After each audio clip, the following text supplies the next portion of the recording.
Assalamualaikum warahmatullahi wabarakatuh.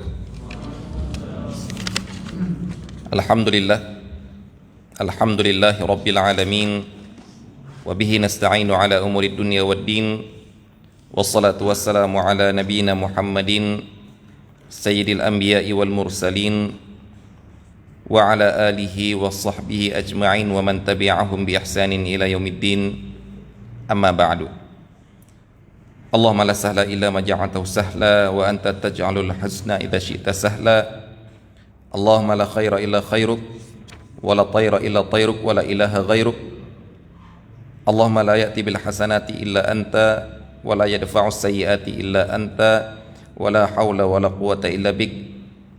Allahumma arinal haqqa haqqan warzuqna ittiba'ah wa arinal batila batilan warzuqna ijtinabah wa la taj'alhu multabisan 'alaina fanadhil. Allahumma ja'alna mimman yastami'ul qawla fayattabi'u ahsanah fa innaka waliyyu dzalika wal qadiru alaih. Hadirin kaum muslimin dan muslimat yang dirahmati Allah Subhanahu wa taala.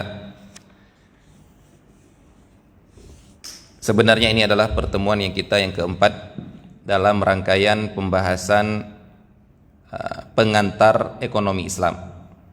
Yang dimana di sini kita yang sedang membahas adalah hukum-hukum yang berkaitan dengan ekonomi Islam secara global, bukan hukum detailnya yang kita bahas di dalam fikih muamalah. Yang mana sudah ada beberapa poin yang kita bahas. Yang pertama adalah azas ekonomi Islam, dasar pondasi yang mana di atasnya dibangun ekonomi Islam, yang kita sebutkan dengan istilah azas tersebut kita istilahkan dengan al-malu malullah wan nasu mustakhlafuna fih. Harta itu hakikatnya adalah milik Allah, manusia hanya mendapatkan titipan saja. Sedangkan lawan dari azas ini adalah orang-orang yang berprinsip al-malu maluna wa nahnu naf'alu fi malina ma nasya. Harta itu milik kami dan terserah kami untuk menggunakan harta itu sesuka hati kami. Itu adalah prinsip ataupun azas ekonomi selain ekonomi Islam. Kemudian kita juga telah membahas tentang apa itu harta. Bahwasanya yang intinya adalah harta itu sesuai dengan anggapan manusia. Kapan manusia anggapan? Yang suatu saat nanti uang kertas itu pun juga tidak akan dianggap menjadi harta ketika ditarik oleh instansi resmi yang mengeluarkannya, maka itu juga bukan lagi dinamakan harta. Kemudian juga telah kita bahas dari mana harta itu didapat secara global. Garis besar itu dari dua, dari alam dan dari manusia. Pembedaan ini juga bisa membedakan kaedah dasar dalam memperoleh harta. Kaedah dasar dalam memperoleh harta dari alam adalah al-aslu fil asya'i al-ibahah wal hail. Pada dasarnya semua yang diciptakan di atas muka bumi ini mubah untuk digunakan, halal untuk dimanfaatkan. Berarti tidak perlu izin siapapun kalau kita mengambil harta yang tersedia di atas alam ini. Karena itu memang Allah sudah menciptakannya, menyediakannya untuk manusia. Sudah diizinkan oleh Allah, tidak perlu izin orang lain. Anda mau mancing ikan di laut, mau ngambil rumput-rumput yang ada di tanah tidak bertuan, mau ngambil air, mau ngambil pasir, mau menghirup udara, mau berjalan di atas muka bumi, itu tidak perlu ada izin sama seseorang pun. Kenapa? Karena semua ini sudah diciptakan untuk kita, mubah dan halal. Yang kedua adalah harta itu bisa berasal dari manusia, yaitu setelah manusia menguasai alam ini, menguasai sepetak tanah yang awalnya siapapun boleh untuk mendapatkannya dari alam, duluan dia yang menguasainya, kemudian adapun kita datang setelahnya mau menguasai berikutnya, kita perlu menguasainya lewat manusia yang pertama tadi. Ada orang yang sudah mancing, ikannya sudah didapatkan dari alam, dia tidak perlu izin. Kita mau dapat ikan yang dari tangan dia, berarti sekarang kita harus melihat cara untuk mendapatkan harta dari tangan orang lain untuk menuju tangan kita. Ini dinamakan cara mendapatkan harta dari orang lain. Yang ini kaedahnya adalah al-aslu fi amwalin nas haram. Pada dasarnya harta manusia haram kita otak-atik, haram kita ambil, kecuali kalau dengan cara diizinkan oleh syariat dan dengan cara diridhoi oleh dia. Nah, inilah dinamakan dengan pembahasan fikih muamalah. Karena kalau yang pertama tadi sedikit sekali dibahas oleh para ulama. Yang dibahas cuma ihyaul mawad. Ihyaul mawad itu proses ataupun kapan atau bagaimana cara membuka lahan sehingga dinamakan sah secara fikih, itu lahan itu menjadi milik saya, yang awalnya milik bersama, siapapun boleh memanfaatkannya. Setahu saya cuma itu saja. Adapun proses berburu itu dibahas di dalam pembahasan kapan halal makan barang hewan buruan. Nah, sedangkan fikih muamalah, cara mengambil harta dari orang lain, itu sangat banyak pembahasannya di dalam fikih muamalah. Mulai dari bab jual beli sampai bab wasiat dibahas oleh para ulama tentang muamalah, karena ini adalah transaksi kita dengan manusia. Nah, untuk transaksi kita dengan manusia ini sudah kita bahas, yaitu dinamakan dengan konsep ridho. Kapan bisa dikatakan orang itu ridho untuk melepaskan hartanya kepada kita sehingga dinamakan halal bagi kita untuk memperoleh harta dari tangan dia. Ini sudah kita bahas, konsep ridho dipandang dari 4 sisi.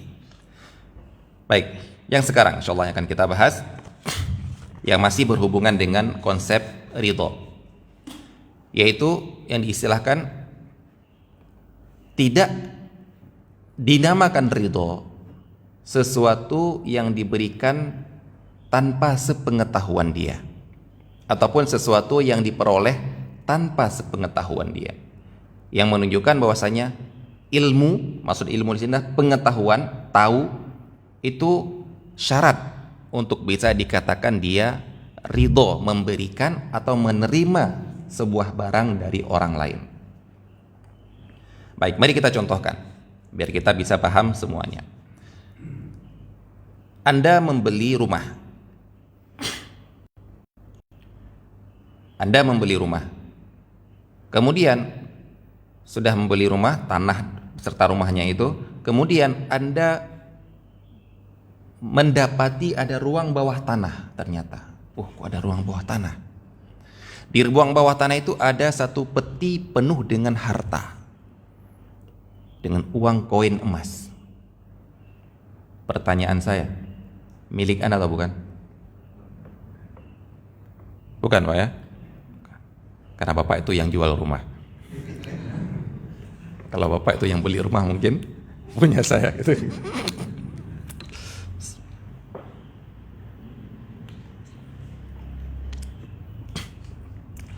Saya beli baju bekas, Babe Bu ya, baju bekas bos. Orang-orang kaya nggak paham ini. Baju bekas bos, bekas tapi masih bagus. Ternyata di dalamnya ada uang $2. Harga baju 15.000. Anda dapat uang dalam mungkin $10 atau $100 lah. Pertanyaannya, milik siapakah uang itu?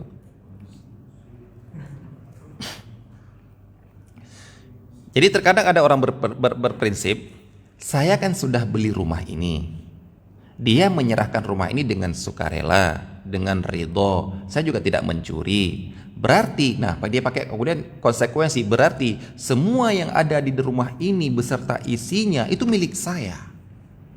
Karena saya membeli rumah. Saya kan membeli baju. Di dalamnya ada uang.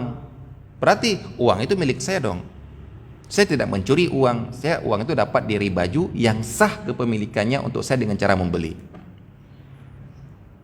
Apakah cukup seperti itu? Tidak. Kita punya prinsip. Tanya, tahu nggak si pemilik rumah itu ada satu peti harta di dalam tanah itu ketika dia menjual ke Anda? Tahu nggak dia? Ya kayaknya enggak sih. Berarti dia menyerahkan harta dengan isinya itu tanpa tahu ada di bawahnya itu. Seandainya tahu harga rumah, seandainya tahu rumah ini dengan harga segitu dikasih beserta isinya ya emas itu enggak? Oh enggak akan mungkin. Berarti enggak ridho. Udah pakai istilah seperti itu saja. Kita ajak dia berdiskusi, tahu enggak? Enggak tahu. Kalau tahu mungkin enggak boleh. Berarti enggak ridho. Berarti dia menyerahkan kepada Anda, ridhonya itu hanya tahu zahir yang ada di rumahnya ini. Di dalamnya dia ternyata tidak tahu. Ini juga, tahu nggak dia? Oh nggak tahu itu, ketinggalan itu. Berarti dia tidak ridho menyerahkan uang ini kepada Anda, berarti tidak halal Anda gunakan.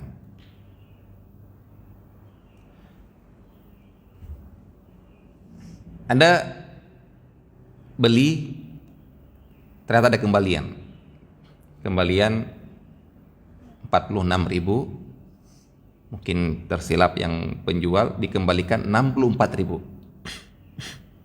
Anda benar-benar beli, benar-benar ngasih, dan dia benar-benar ngasih. Kemudian Anda bilang, alhamdulillah, syukur, saya dapat uang. Saya kan nggak mencuri, dikasih loh. Ini orang berdalil seperti itu, dikasih loh. Saya nggak mencuri. Jawabannya adalah tanya, kira-kira ketika dia kasih itu dia tahu nggak? Oh ya nggak tahu dia. Kalau tahu mau nggak dikasih sebanyak itu? Ya nggak mau lah. Berarti nggak ridho, berarti haram.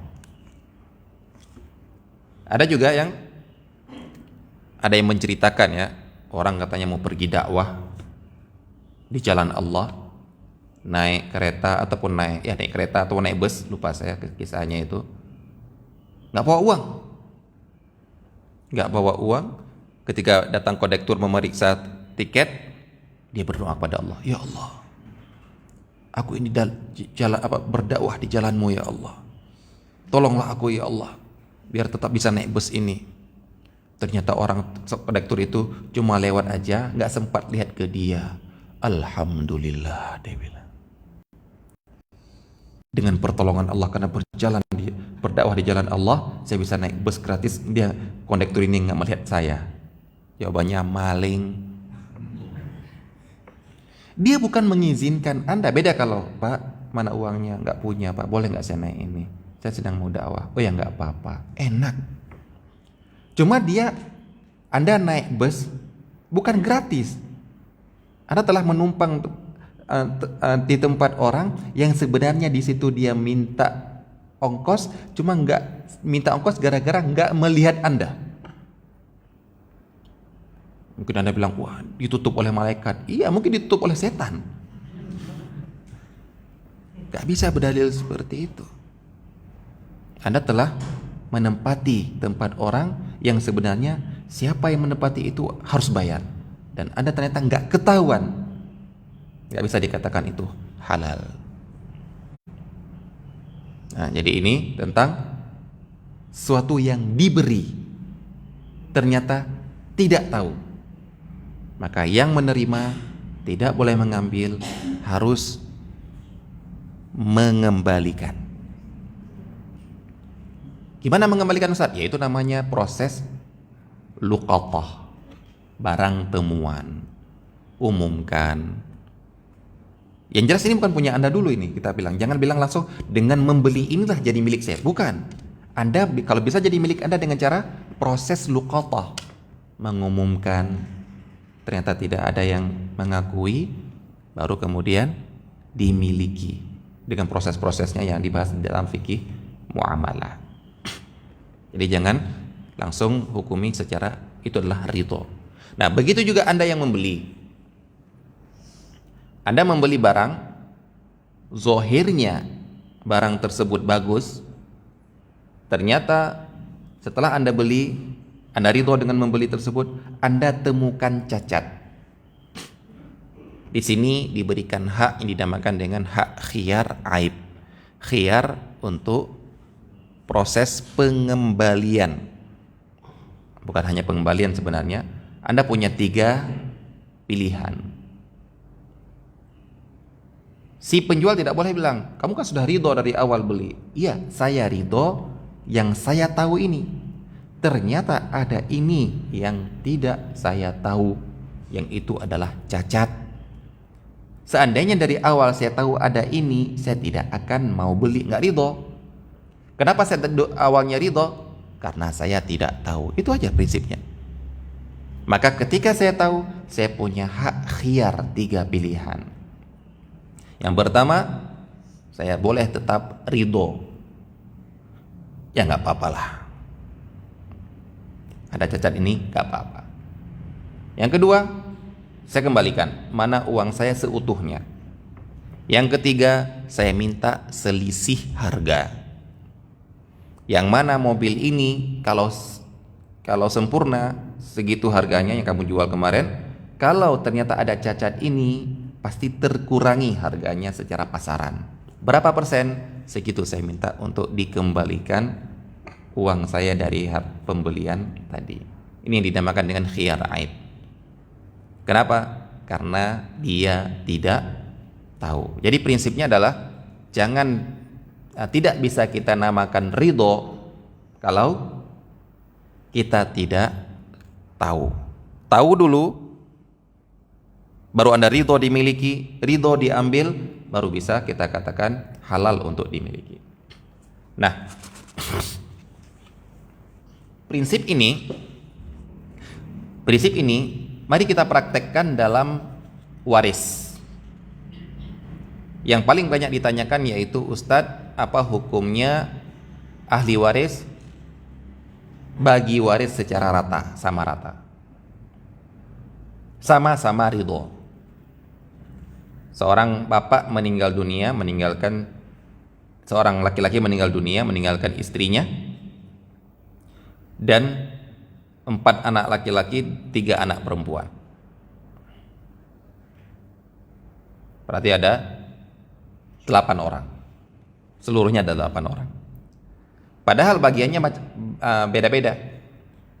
Punya bagian istrinya 1/8, sisanya 7/8 untuk anak yang laki-laki dan perempuan ini dengan cara pembagiannya 2:1. Ini sebenarnya seperti ini. Nah, kemudian bilang, Ustaz, tapi kita sudah duduk bareng, kita rela, ridho dibagi rata. Misalnya bapak punya uang 8 miliar, akhirnya kita bagi udah 1 miliar ya. Ya, insyaallah ridho.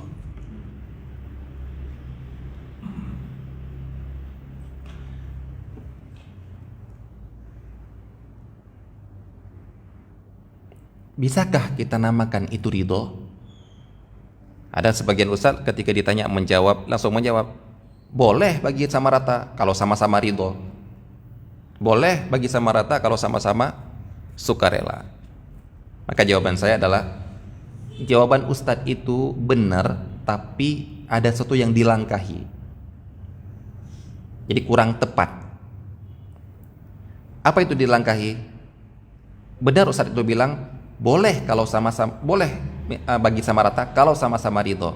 Pertanyaannya, ketika dibagi sama ridho, sama rata, mereka ridho atau enggak? Ridho saat kan sudah dia bilang saya ridho. Baik, ridho mereka itu setelah ketika mereka tahu bagian sebenarnya enggak? Baik, mari kita contohkan. Misalnya ada seorang biasanya kakak yang paling tua ngomong pada semuanya, adik-adik, mari kita bagi harta bapak sekian totalnya. Mari kita bagi sama rata ya. Adiknya yang nanya, berapa bang kalau bagi sama rata? Masing-masing dapat 500. Nanti masing mendapat 500 juta. Oh nggak apa-apa bang, ridho. Ini nggak ada yang paham waris ini. Baik, kita contohkan contoh berikutnya kasus yang sama. Adik-adik, mari kita sama-sama ridho ya. Adik-adik, harta bapak seluruhnya sekian, maka bagian ibu sekian, bagian ibu 700 juta, bagian anak laki-laki dapat bagian ibu 800 juta, bagian anak laki-laki 700 juta, bagian anak perempuan dapat 400 juta misal. Sudah adik? Tahu semua? Tahu hak semua bagiannya? Tahu. Baik, sekarang ayo kita ridhoi masing-masing sama-sama rata yuk. Berapa kak kalau sama rata kak? Kalau sama rata masing-masing 500 juta. Itu mikir Pak. Yang laki-laki langsung lihat ke atas ini. 700. Sebenarnya saya dapat 700. Diminta ridho untuk jadi 500. Itu beliau berkurang satu itu. 200 juta. Disinilah baru kita tahu dia ridho atau tidak. Setelah dia tahu bagiannya, kemudian dia mau menyerahkannya. Gimana adik? Ya jangan gitulah bang. Nah, sudah. Itu sudah nggak ridho sudah. Sudah nggak ridho itu. Tapi yang tadi proses yang pertama tadi, kenapa? Gara-gara dia nggak tahu bagaimana apa sebenarnya hak yang dia dapatkan dari warisan. Dikiranya cuma sudah cukup itu saja. Seberapa sebenarnya hak dia dikasih oleh Allah, kemudian diajak meridhoi menjadi 500 juta. Dia nggak tahu. Sebenarnya dia setelah diambil 500 juta, kemudian dia ngaji, oh ternyata saya hitung-hitungan, ternyata saya dapatnya 700 ya. Waduh, nah itu saya nggak ridho semua itu. Jadi bilang dulu, segini harta kamu, mau nggak dikasih?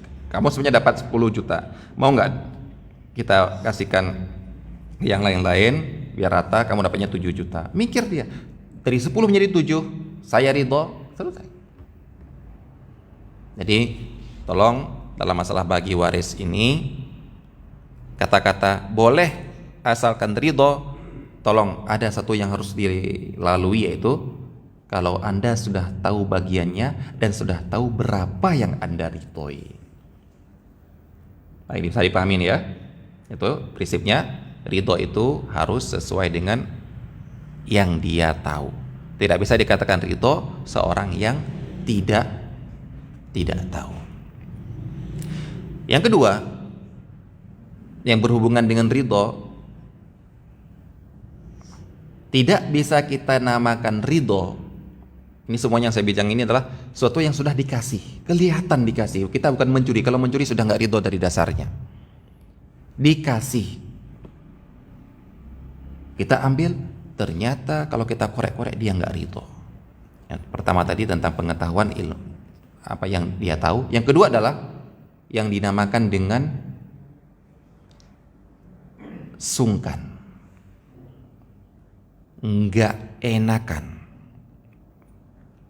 atau dalam bahasa Arab dinamakan haya. Haya itu ya kalau kita artikan letterlek, malu. Yang kalau kita bawa ternyata bawa runut, malu di sini maksudnya adalah malu kalau nggak dikasih, dengan bisa bulian orang, dibully oleh orang lain. Itu aja nggak dikasih, mau gimana gitu. Akhirnya dia memberikan padahal dia nggak mau ngasih. Tapi gara-gara gak enak kalau nggak saya kasih, saya kasih. Ini tidak dinamakan ridho. Orang yang memberi gara-gara sungkan, yang sebenarnya dia nggak kasih, tapi gara-gara nggak enak kalau saya nggak kasih, akhirnya harus saya kasih, itu dinamakan sungkan, dan sungkan tidak dinamakan ridho.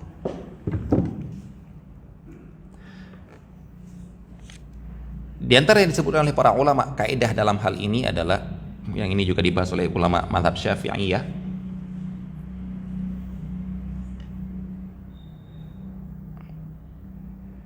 Karena kita tahu ya mazhab Syafi'iyah itu sangat ketat dalam masalah lafal ya, ucapan.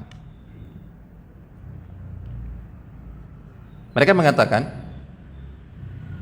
ada kaidah akhdhul mali bisayfil haya'i ka akhdhihi bisayfin hissi. Saya mengambil harta dari orang lain. Perhatikan ini kaidah ini, karena agak jelimet kata-katanya mungkin. Kayak kalau saya artikan dalam bahasa Indonesia, saya mengambil harta dari orang lain, yang diberikan gara-gara sungkan, yang diistilahkan dalam kaidah tadi saiful haya, pedang sungkan. Sama persis seperti saya ngambil harta dari dia yang saya todong pakai pedang asli. Pertanyaannya, apa hukum ngambil harta dari orang lain yang diberikan kepada kita gara-gara kita todong pakai pedang? Haram. Kenapa? Begal ya. Begal. Berarti dia ngasih takut ancaman pedang. Berarti walaupun kelihatan dia ngasih, tapi dia nggak ridho.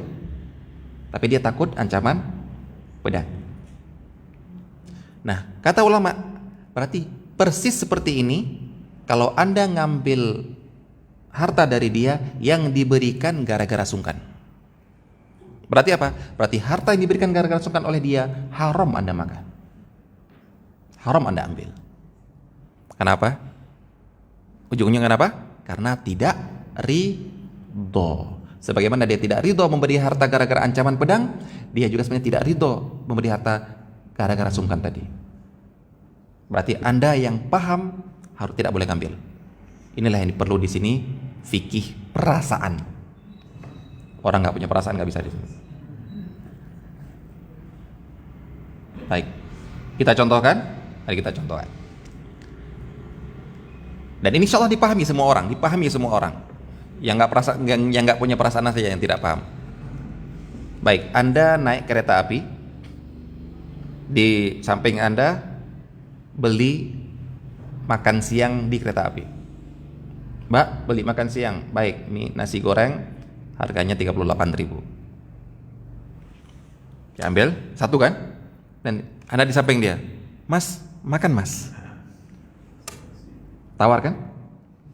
Ditawarkan kan? Mas, makan Mas. Oh iya, makasih ya. Halal apa haram? Kenapa haram? Kan dikasih. Makan Mas. Kan dikasih kan? Oh iya, makasih ya. Nggak punya perasaan Mas itu. Kan, masya Allah, antum paham semuanya. Dia paham. Kenapa dia tawarkan, Pak? Basa basi, sungkan kalau makan tanpa menawarkan terlebih dahulu. Padahal dia nggak mau ngasih. Barang siapa yang ngambil dengan alasan kan dikasih, haram makannya itu. Jadi jangan pakai istilah, saya nggak nyuri, saya dikasih kok. Baik. Ada buruh, kuli, habis gali parit, makan bareng-bareng nasi bungkus. Anda lewat, makan Mas. Oh iya, langsung Anda duduk di depan ya. Ayo, insyaallah ya, makasih ya. Gitu. Haram Anda makan seperti itu. Walaupun ditawarkan, karena ditawarin itu adalah sungkan, basa-basi. Di antara yang dicontohkan oleh para ulama adalah Anda masuk ke dalam rumah seseorang ataupun apa istilahnya, masuk ke kamar seorang, mereka lagi makan berdua, satu piring berdua, yang Anda tahu piring itu cuma cukup untuk berdua mereka. Anda masuk, ayo makan. Gak boleh makan. Gak boleh makan, haram Anda makan itu. Kenapa? Karena dia menawarkan Anda sungkan, gak enak. Lagi makan datang teman. Ini kalau saya gak tawarin, gak sopan. Padahal saya tidak mau menawarin. Berarti Anda tidak boleh makan, haram. Baik. Nah kalau ada tanya, Ustadz bagaimana cara mengetahui sungkan atau dia menawarkan? Wallahu a'lam, menurut saya ini dikembalikan kepada adat. terkadang juga nampak jelas di hadapan mata yang semua orang paham. Makanya saya tanya sekarang sama Anda, bagaimana jika orang ini belum tentu dibully ya, belum tentu dihujat oleh orang ya. Misalnya antara Anda dengan di samping, misalnya Anda nggak nawarin, paling satu orang aja yang artinya kok nggak basa-basi, nggak sopan, satu orang aja kan, nggak mungkin satu kereta api membuli dia kan, kamu makan kok nggak nawar-nawarin gitu. Bagaimana jika benar-benar dibully gara-gara nggak mau ngasih, dan yang bully orang sekampung lagi, maka ini lebih haram ya. Hati-hati. Sebenarnya dia nggak mau ngasih makan, tapi saya mau ngasih makan, nggak punya uang sampai utang-utang, tapi kalau saya nggak kasih makan, sekampung akan menghina saya kayak ngubur kucing. Nah, kayak yang mati kucing aja itu. Kira-kira gimana itu? Apa hal hukumnya Anda makan itu? Sudah Anda sendiri lah yang menghukumnya lah. Saya nggak usah bilang apa hukumnya itu. Anda sendiri yang mengatakan. Dan benar-benar dibully, benar-benar diucapkan. Sehingga Anda memberi sebenarnya untuk menghindari ucapan-ucapan yang maksiat ini. Maksiat kan? Mengucapkan itu kan menghina orang kan maksiat. Tapi Anda memberi gara-gara menghindari ucapan maksiat ini. Padahal tidak wajib memberi. Ya sudah, silakan dihukumi seperti itu. Gak ridho dia, gak punya uang, tapi demi menghindari ucapan orang lain, dan mereka bangga makan seperti itu. Na'udzubillahi min dzalik. Ya, ini dinamakan dengan sungkan, tidak bisa dinamakan ridho. Apalagi misalnya ada yang pernah teman saya ditilang gitu, kemudian ya kasih uang, yang tilang bilang, ini ikhlas nggak mas ini? Ikhlas nggak main ini? Ikhlas pak katanya. Nah itulah masalahnya, orang terkadang menganggap selama dia kasih ikhlas, jadilah dia halal. Itu nggak benar itu. Dia mengasih itu gara-gara menghindari hukuman. Berarti ini sudah bukan ikhlas, sudah berikan. Ini bukan sungkan sebenarnya, ini sudah suap namanya ini sebenarnya. Ya. Jadi ini harus kita pahami. Terkadang kelihatannya dia memberi harta, kelihatannya dia menyerahkan dengan sukarela, tapi ternyata ada sesuatu di belakangnya. Bisa dia tidak tahu, bisa gara-gara dia sungkan, tetap dia hukumnya adalah haram karena tidak ridho. Nah oleh karena itu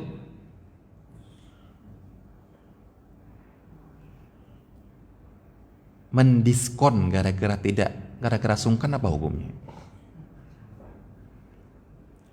Apalagi kalau yang membeli minta diskon dengan senjata, dengan pisau, dengan pedang sungkan tadi. Apa? Masa sama ustadznya nggak didiskon? Nah, dia yang beli nih ustadz, masa sama ustadznya nggak didiskon? Masa sama teman sendiri nggak didiskon? Masa gitu? Ya diskon itu. Nggak ridho dia sebenarnya apa? Apalagi kalau ustadz yang minta seperti ini seakan-akan menjual agamanya. Kenapa?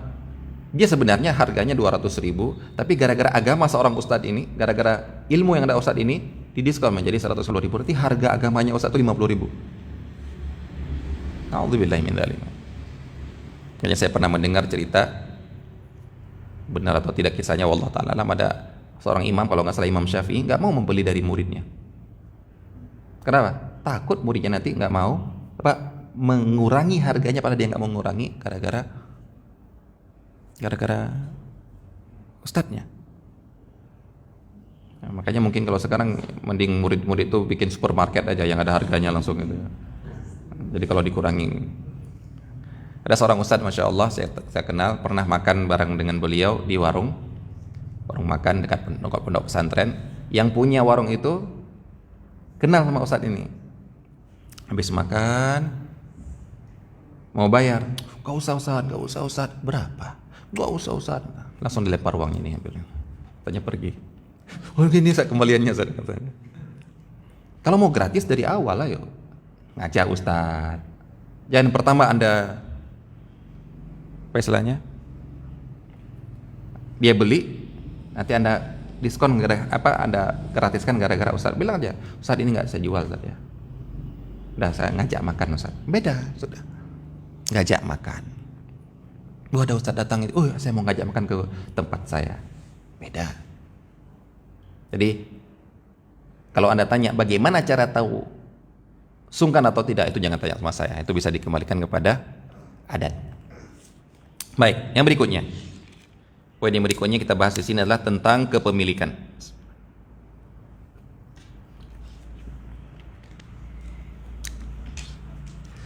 Kepemilikan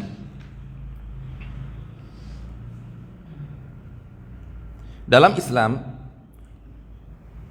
ada dua, dan kedua-duanya diakui dalam Islam. Yaitu yang pertama adalah kepemilikan pribadi, dan yang kedua adalah kepemilikan bersama.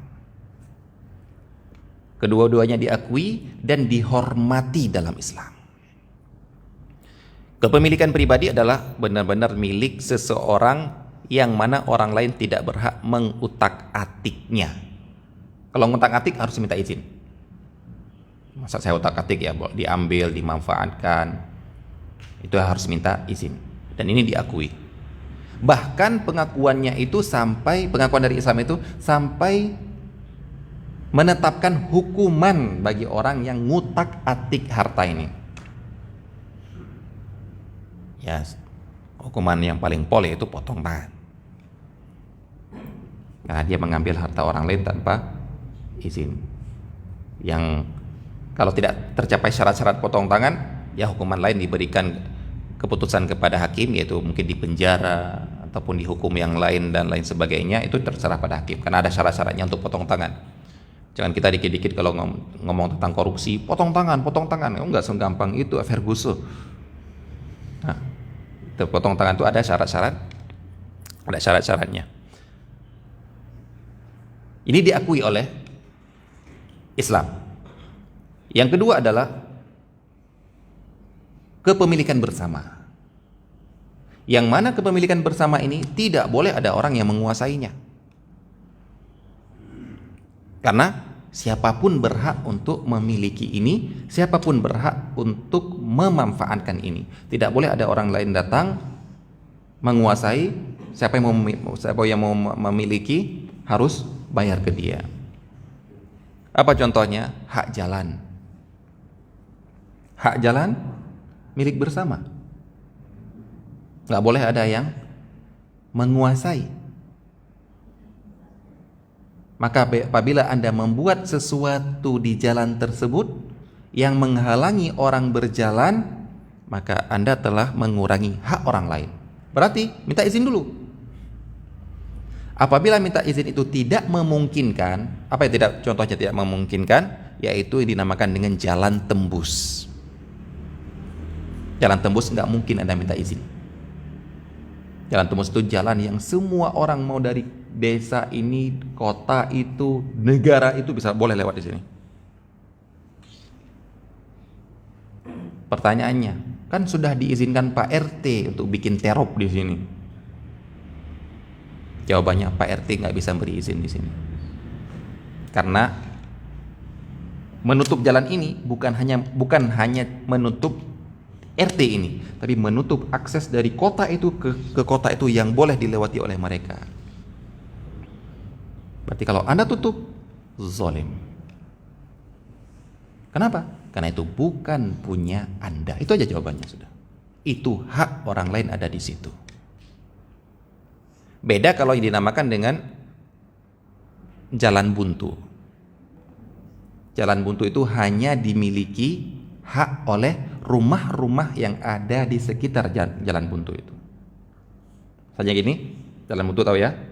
Jalan, ini jalan tembus, ada jalan ke sini, cuma ada 5 rumah. 1, 2, 3, 4, 5. Anda mau tutup akses ini, bikin portal di sini, mau bikin terop di sini, tinggal minta izin 5 rumah ini. Tuh 2, 3, 4, 5. Boleh Pak, boleh Pak, boleh Pak, boleh. Tap pasang. Tapi yang jalan tembus ini, Anda minta izin sama rumah-rumah di depan dia mau minta izin, bukan hak mereka memberikan izin. Berarti nggak boleh. Kenapa alasannya? Bukan punya Anda. Kalau tanah Anda sendiri, silahkan. Misalnya ada jalan mutar gini, Anda punya tanah di tengah ini, Anda bikin jalan tembus. Siapa yang masuk bayar 2.000? Boleh? Boleh, jalan Anda. Ada tanah jalan mutar gini. Anda bikin jalan tembus di sini. Di tanah Anda. Kemudian bikin portal. Siapa yang lewat mobil 10.000, motor 5.000. Mereka mikir, ini kalau saya lewat ini jauh, macet, ini enak. Mending bayar 5.000. Boleh? Boleh. Kenapa? Tanah Anda. Ini milik pribadi. Boleh saya gunakan sesuka saya. Orang lain malah nggak boleh lewat tanpa izin saya. Tapi kalau yang di sini saya portal, nggak boleh. Sepakat orang sekampung, nggak boleh. Karena bukan milik orang sekampung. Ini jalan tembus.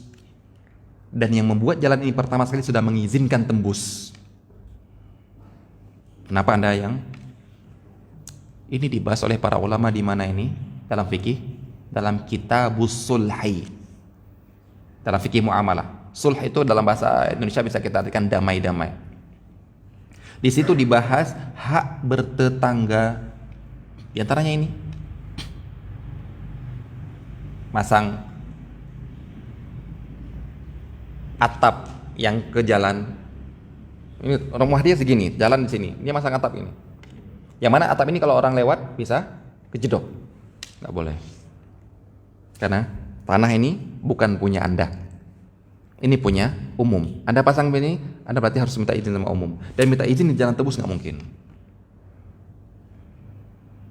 Kecuali kalau memang Anda pasang tinggi, yang siapapun lewat nggak akan terganggu. Intinya apa? Mengganggu hak orang lain. Kalau ketika saya mengajarkan ini, saya bilang seandainya semua kiai mengajarkan ini di kampung, masya Allah, nggak ada yang pasang terop. Ketika acara-acara hajatan, orang dengan gampangnya menulis maaf jalan ditutup, ada acara. Pertanyaannya adalah, sudahkah dimaafkan? Anda sekarang benar minta maaf ya. Maaf, jalan ditutup, ada acara. Benar minta maaf ya. Tapi, apakah dengan meminta maaf langsung terampuni, padahal orang yang terzolimi belum memaafkan? Ini harus dipahamkan kaidah ini. Prinsip ini harus dipahamkan ke orang. Karena dulu, waktu kecil, saya diajarkan adalah, kalau kita sudah minta maaf, walaupun dia gak memaafkan, itu dia yang salah. Masya Allah. Dulu saya berpahaman seperti itu. Mungkin sekarang pun ada. Dan saya pernah mendengar sendiri di Ustadz di televisi nasional bilang seperti itu. Tapi dia nggak mau maafkan Ustadz. Sudah, kalau dia maafkan itu dosa dia dengan Allah, dosa dia dengan Allah. Enak sekali. Anda yang mukul dia, Anda yang menzalimi dia, Anda minta maaf, dia nggak maafkan. Sekarang dia yang dosa dengan Allah. Gak ada. Yang namanya kezaliman kepada orang lain tetap berdosa sebelum dia meridhoi. Pak, tolong ridhoi saya. Enggak, di akhirat nanti. Saya akan minta kisos di akhirat nanti. Berhak. Oh, yang saya sudah minta maaf tapi enggak dimaafkan, berarti dia yang dosa. Enggak. Jadi jangan bilang bahwasanya pokoknya saya sudah minta maaf kok. Maaf, konvoi kami mengganggu perjalanan Anda. Apakah seluruh penghuni jalan sudah memaafkan? Belum. Kok bisa Anda sekarang melenggang kangkung mengatakan santai saja karena sudah minta maaf? Enggak. Dosa Anda. Nah ini, na'udzubillah min dzalik ya.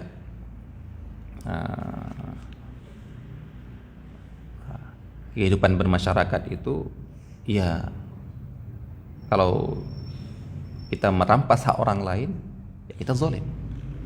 Kayak kata Pak Zainuddin MZ ya, Kiai Haji Zainuddin MZ, Masya Allah, ucapan beliau itu, radio gue, Gue setel di rumah gue. Hah? Apa urusannya sama lo? Kalau gini orang samping rumah juga bisa menjawab, kuping gue. Hah? Yang dengar gue, ngapain suara radio lu masuk rumah gue, katanya. Jadi kalau kita mau main keras-kerasan, semua orang kan bisa berkeras-kerasan seperti itu.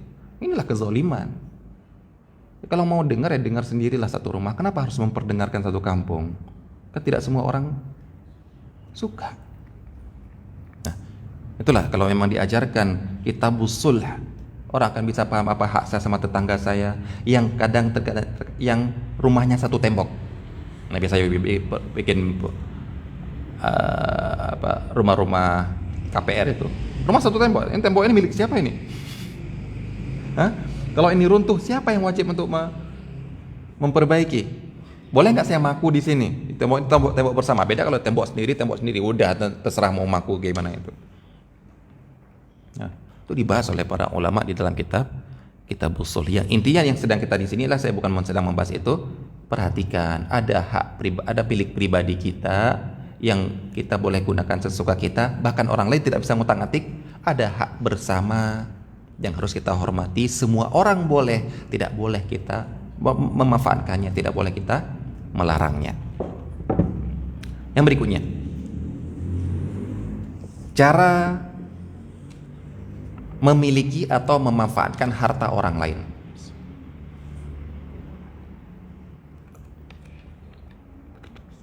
Ada dua cara bagaimana kita boleh atau diizinkan untuk memanfaatkan.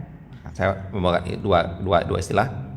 Kalau dalam fikih dikata at-tasarruf, langsung at-tasarruf itu mengelola memanfaatkan ataupun memiliki harta orang lain. Yang pertama adalah dengan cara tamlik. Tamlik itu bisa kita artikan kepemilikan penuh. Terserah saya mau, kalau sudah saya dikasih ini, ngambil ini, terserah saya mau saya apain. Ada yang kedua adalah tamkin.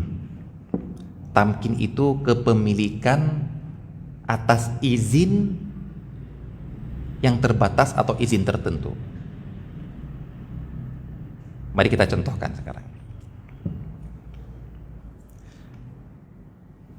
Anda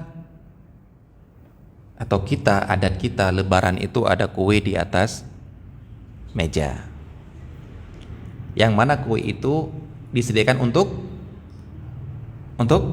tamu. Sepakat ya? Untuk tamu. Sekarang Anda datang bertamu. Bolehkah Anda ambil kue itu, masukkan ke dalam kantong dengan alasan ini kan untuk tamu, saya tamu, berarti ambil untuk kantong. Apa? Boleh nggak?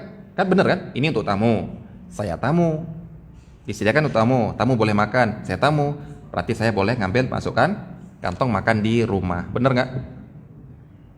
Ayo, ini nggak berani jawab karena emang waktu lebaran dulu ya seperti ini. Yakin saya itu udah.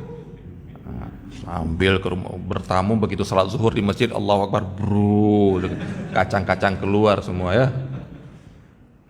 Udahlah, itu masa kecil dulu ya. Sekarang harus kunjungi rumah-rumah itu, minta maaf tentu. Boleh nggak? Haram. Kenapa haram? Misalkan dikasih Ustaz, dia ngasih secara tamkin, bukan secara tamlik. Apa itu tamkin Ustaz? Anda datang, duduk, makan, gini boleh. Tapi untuk masukkan kantong untuk bawa pulang rumah harus ada izin khusus yang lain. Bukan izin tamkin. Ini tamkin ini. Tamkin maksudnya apa? Anda diizinkan memiliki barang ini dengan izin tertentu khusus. Kalau untuk tamu ini khusus lagi duduk di sini.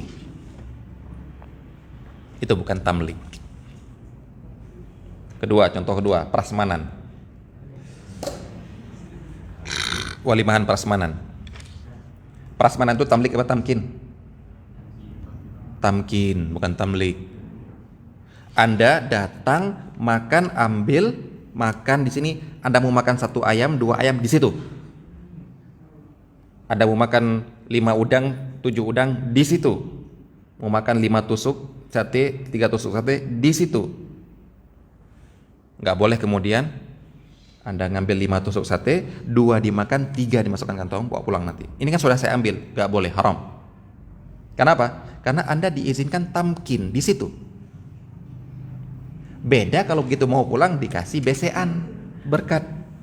Nah, ini terserah Anda ini. Mau Anda jual, mau Anda kasihkan ke orang lain, terserah. Tapi kalau yang tadi prasmanan, Anda diundang 1 orang, bawa orang lain, nggak boleh. Yuk, makan yuk. Nggak apa-apa, bareng sama saya. Saya ngambil segini, kita bareng 2. Nggak boleh. Ini tamkin. Anda diizinkan makan di situ. Kalau nggak seperti itu, kalau semua orang berprinsip boleh, habis sekali makan, sekali 5 orang tamu habis insya Allah. Ini semua orang kita maklumi. Ustaz kok nggak boleh Ustaz? Baik, mari kita bolehkan. Bapak-bapak dan ibu-ibu silahkan. Habis 5 orang tamu habis insya Allah. Dan alasan? Ini kan untuk tamu. Gak ada. Ini untuk 1 orang makan. Mau nambah. Bawa pulang nggak boleh. Anda diundang walimahan, 1 orang. Bawa tamu yang lain minta izin baru. Ya, perhatikan ini, nggak boleh sembarangan ajak teman. Ayo teman yuk, ada walimahan itu. Saya nggak diundang, nggak apa-apa saya diundang. Kita makan berdua, nggak boleh. Baik. Karena apa? Karena Anda izin tertentu. Ini tamkin. Yang itu tamlik, izin terserah Anda. Nih, ambil. Mau Anda buang, mau Anda buang nggak boleh. Mau Anda kasih makan kucing, mau Anda kasih makan orang, mau Anda hadiahkan, mau Anda jual boleh, nggak apa-apa. Baik. Hotel. Ayo, yang sering ngambil punya hotel, ayo. Yang mana tamlik, yang mana tamkin? Ini ada orang pulang keluar dari hotel, sasetan gula itu habis itu. Dengan alasan, ini kan sudah punya saya. Siapa bilang punya Anda? Punya Anda kalau Anda minum di situ. Punya Anda kalau Anda pakai sampo di situ. Jadi kalau ditanya, terus yang mana Ustaz tamlik dan tamkin? Kalau di hotel tanya sama yang punya hotel. Sendal itu tamlik atau tamkin? Tanya sama yang punya hotel, jangan tanya sama saya.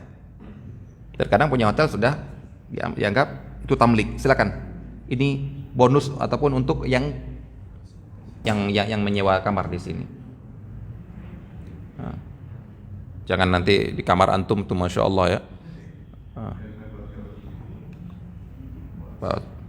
Bantalnya bantal PT Kereta Api, selimutnya selimut Garuda Indonesia Airways, sendoknya sendok Citylink gitu ya. Wih, masya Allah ya. Rumah serba maling itu, nggak boleh.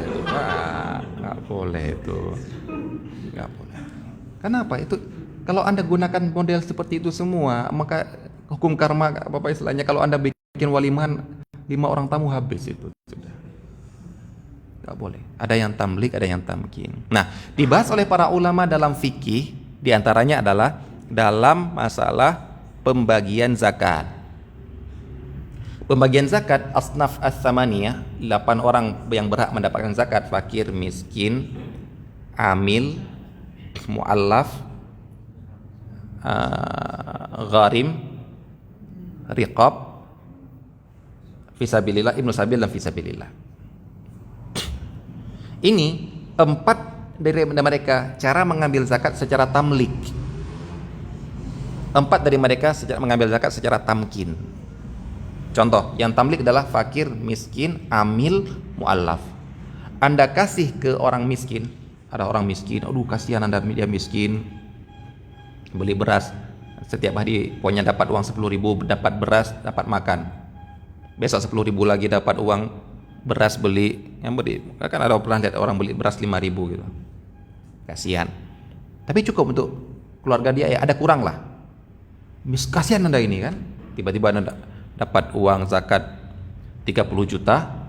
Pak, ini ada uang zakat 30 juta untuk Bapak. Oh, Masya Allah, Alhamdulillah, akhirnya bisa beli iPhone 11. Boleh nggak? Loh, kaget antum. Ini saya kasih uang 30 juta untuk memenuhi kehidupan dia, kok malah beli iPhone 11. Pak, kenapa beli iPhone Pak? Kenapa nggak untuk beli kehidupan kebutuhan sehari-hari? Alhamdulillah Mas, kalau kehidupan sehari-hari insya Allah cukuplah seperti itu Mas. iPhone yang belum punya. Boleh nggak? Boleh, punya dia kok, uang dia, masa Anda larang? Itu namanya gara-gara fakir miskin itu mendapatkan zakat itu secara tamlik, terserah dia. Ya dapat gini, wah malah dibagi ke tetangga-tetangga. Ambil untuk kamu, ambil untuk kamu, untuk saya 2 juta dah cukup. Anda, kok malah dibagi ke orang lain? Terserah dia kok. Amil zakat, dapat gaji dari zakat. Boleh dia apa-apain hartanya? Terserah dia. Mau dibelikan motor, HP, mau belikan laptop, terserah dia. Mau bikin melancong, terserah dia. Mu'allaf seperti juga terserah dia. Tak boleh Anda larang-larang. Nah, gharim, orang yang punya hutang. Ini tahu kalau kehidupan, kalau miskin enggak dia, cukup kehidupan dia. Tapi kalau untuk bayar hutang nggak akan mampu. Dari kehidupan dia ini nggak akan mampu. Nunggu harus datang donasi dari orang lain. Nah kasih, Pak, Bapak gharim ya, punya hutang ya? Punya. Berapa Pak? 20 juta. Berapa? 30 juta. Ini Pak 30 juta bayar hutang. Alhamdulillah, beli HP dulu lah. Kalau dia beli HP, kembali Pak. Kembalikan uang saya Pak. Bukan untuk itu saya kasih uang. Bukan untuk itu saya kasih zakat. Bapak saya kasih zakat bukan gara-gara untuk dimiliki, terserah Anda. Untuk bayar hutang. Bapak nggak gunakan bayar hutang, kembalikan. Riqab, pembebasan budak. Saya kasih untuk bebas. Kamu tinggal berapa sisa untuk bebasan budak? Bayarnya 50 juta. Ini 50 juta. Kalau gitu saya kreasi dulu lah. Enggak. Kembalikan uangnya. Ibnu Sabil. Orang yang nggak bisa pulang ke Aceh, nggak ada bekal lagi, habis. Kemana ke rumah kamu? Ke Aceh. Ini uang 5 juta, pulang ke Aceh sana.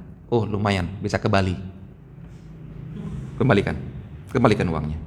Bukan untuk itu saya kasihkan uangnya. Bukan itu untuk saya, bukan untuk kamu, untuk balik ke Aceh. Kalau fakir miskin tadi untuk dia. Fisabilillah untuk perang. Digunakan untuk beli barang lain, nggak boleh. Itu namanya apa? Itu tamlik, terserah, gunakan kepemilikan penuh. Ini tamkin, hanya untuk tujuan tertentu. Dalam nafkah suami kepada istri, yang mana tamlik, yang mana tamkin? Nafkah itu kan paling umumnya 3 kan? Nafkah, makan, sandang, pangan, papan. Makan, pakaian, rumah. Baik. Yang mana tamlik, yang mana tamkin? Ini nggak semuanya tamlik loh Pak. Kalau tamlik nggak akan ada yang mau nikah, karena rumah masih nyewa. Kalau tamlik, semuanya harus tamlik, suami kepada istri, sampai rumah-rumah pun harus dikasih, nggak akan ada yang bisa nikah. Buktinya banyak orang yang belum punya rumah. Jangankan untuk istri, untuk dia nggak punya, harus nyewa. Maka yang tamlik itu adalah makan dan pakaian. Rumah itu tamkin. Bahkan ada ulama yang mengatakan untuk sekarang kebanyakan untuk makan pun tamkin, bukan tamlik. Maksudnya apa?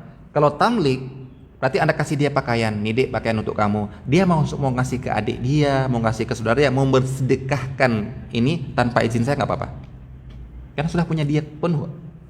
Bukan punya saya lagi itu, punya dia. Kalau memang tamlik dalam makanan, saya kasih jatah makanan untuk dia, mau dia sedekahkan, dia puasa nggak makan, mau kasih ke orang lain, nggak perlu izin saya, sudah punya dia. Sebagaimana dia tidak perlu izin untuk mensedekahkan maharnya dia. Bang, saya minta izinnya sedekahkan mahar saya ini yang emas dulu, yang Mas kasih. Nggak perlu izin saya Dek, itu punya kamu sudah. Mau kamu sedekahkan, mau kasih orang tua kamu, mau kasih orang lain, terserah. Mau kamu jual, terserah kamu itu. Kan itu sudah mahar itu tamlik. Rumah, nah rumah nggak boleh istri bilang, ayo nginap tempat saya, ayo saudara dia, bahkan diajak saudara dia nginap di rumah ini. Enggak, ini bukan rumah dia, ini rumah suami. Dia cuma mendapatkan tamkin, kebolehan untuk tinggal di rumah tersebut. Berarti kalau dia ngajak orang lain untuk tinggal, harus minta izin. Makanya bapak-bapak yang menikah harus punya rumah, istri cuma tamkin. Jangan sebaliknya, Anda yang tamkin. Rumah punya istri, siap-siap diusir. Malah Anda yang harus minta izin bawa orang lain ke rumah itu. Itu namanya lelaki. Ar-rijalu qawwamuna 'alan nisa. Laki-laki itu pemimpinnya perempuan. Karena apa? Ar-rijalu qawwamuna 'alan nisa'i bima faddalallahu ba'dahum 'ala ba'din wa bima anfaqu min amwalihim.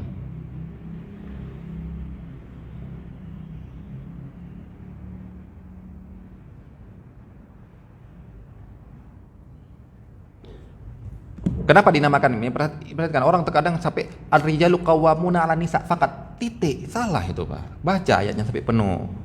Laki-laki itu pemimpinnya wanita, suami itu pemimpinnya istri. Baik, lanjutkan. Bima faddalallahu ba'dahum 'ala ba'din wa bima anfaqu min amwalihim. Karena apa kalian dijadikan pemimpin oleh Allah? Karena kalian mendapatkan keutamaan lebih dari perempuan, punya kemampuan, punya logika, punya kekuatan lebih daripada perempuan. Yang kedua, wa bima anfaqu min amwalihim, karena kalianlah yang kasih nafkah istri kalian. Berarti laki-laki yang nggak kasih nafkah istrinya, pantaskah dinamakan pemimpin? Itulah, Anda ukur sendirilah itu. Yang nganggur aja di rumah, yang cari makan istri. Oh, kami sudah sepakat, walaupun ya sepakat. Tapi ya pantaskah saya katakan itu. Allah mengatakan seperti dalam surat An-Nisa ayat 30-34. Lanjutkan ayatnya, jangan cuma sampai laki-laki itu pemimpin perempuan, tapi makan dari yang istri, yang nyari istri, rumah yang cari istri gitu ya. Taulah kewajiban diri kita. Baik, itu diantara tamlik dan tamkin. Begitu juga dalam fidyah, dalam kafarah, ada para ulama yang mengatakan kafarah itu harus, fidyah itu harus tamlik, harus ngasih beras, mau dia jual, mau dia makan terserah. Nggak boleh tamkin. Tamkin itu undang ke rumah, makan di rumah. Ada yang mengatakan seperti itu, ada yang mengatakan boleh. Fidyah itu boleh ngajak makan di rumah. 30 fakir miskin karena 30 hari ditinggalkan puasa, karena bapaknya tidak sanggup lagi untuk berpuasa, ajak undang ke rumah sekali makan. Ada yang mengatakan boleh, ada yang mengatakan nggak boleh. Kenapa di semua itu semua? Ini prinsipnya. Kenapa yang mengatakan nggak boleh? Karena mereka mengatakan yang namanya fidyah kafarah harus tamlik, ngasih nih. Mau dijual, mau dimakan, mau dikasih ke orang lain, terserah dia. Baik, inilah perbedaan antara tamlik dan tamkin, dan ini termasuk dalam prinsip ekonomi Islam. Semoga dapat kita pahami, dapat kita praktekkan dalam kehidupan kita sehari-hari, sehingga yang kita makan dari harta orang lain halal bagi kita. Wassalamualaikum warahmatullahi wabarakatuh.